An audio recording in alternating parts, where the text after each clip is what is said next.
So here we have the Audi A1 on a 64 plate. I'm going to start off by showing you around the outside of the car, and then we'll hop in and run through some controls on the inside. From the outside you can see it's a 3-door car with alloy wheels and tinted windows. Let's start off inside the boot and then work our way around the rest of the car from there. As we approach the back of the car, you'll see we have reversing sensors, plenty of boot space as well, along with that 60/40 split folding rear seat should you wish to increase this space even further. Okay, so we're just going to work our way back round to the front of the car, and then we'll hop in and run through some controls on the inside. But now that we've done a full circle of it, you can see it's in excellent condition the whole way round. Just briefly before we climb in, I think it's well worth seeing the interior from this exterior point of view. There's plenty to run through on the dashboard, so let's hop in and we'll do that now. Okay, now that we're inside the car, we're going to start with the dials. On the left-hand side, we have the rev counter and coolant temperature gauge, and over on the right-hand side, the speedometer and fuel gauge. In the middle, you can see that we've got a digital readout for the speedometer being displayed. You can change that for various bits of information beneath, as you can see. So various bits of trip computer info. You can also change the main computer section. So, for example, you could have your radio station displayed up on here, or whatever music it is you are listening to at that point in time. If we back out to the steering wheel, the controls I was using just a second ago are over here. We have stereo controls as well. And then the main stereo is over in the center, just here. So you have various buttons that can access things like your radio. You can listen to your own music from here as well, but the screen is where all that information is displayed. So, for example, we have the radio. You can access that menu and you'll be able to see that this car has got DAB, FM and medium wave radio. Now, although you can use these buttons, what I was using just then was this dial.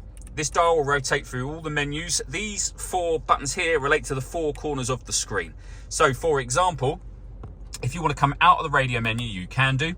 We can come all the way back out to the main menu where you'll be able to listen to your own music under the media heading. So rotate the dial, push it down, you'll enter that menu. Top right hand corner, you can see it says source. If I push the button that relates to that, you'll see that we've got a SD memory card input, CD player, Audi's multimedia interface and Bluetooth audio as well. So you can stream your music wirelessly as well as making and receiving phone calls. Just beneath the screen, you'll see this button here. This turns off the stop and start. This car is designed to cut out when it's stationary in traffic to save you fuel. That system is off when that light shows. And then back down here, we have our SD memory card slots, our CD player, main volume for the stereo just there. And then underneath that, the air conditioning. So you can determine the temperature, the fan speed, and the direction the air is being distributed in. When you're happy with those settings, that's your air conditioning on. Same button to turn it off, of course. You can recirculate the air that's in the car. That's a great way of heating it up or cooling it down quickly depending on the temperature you've set just here. Beneath that, we have our rear heated screen. We can turn our traction control on and off. And this button will reset the tyre pressure sensor for the car. We have a 12-volt charging socket underneath that. And then a 6-speed manual gearbox as well. So the last thing I wanted to talk about is the paperwork for the car. You can see that we hold the V5 registration document just here. The most recent MOT certificate, which expires on the 29th of September this year. And then we have the service history as well. So you can see we've got service history from 2014. We have 2016, 18, 18 again there. And then if we turn that page over, you can also see 2020, 21, and the most recent service only done a few months ago at the end of September 2022 on 40,614 miles. So plenty of service history.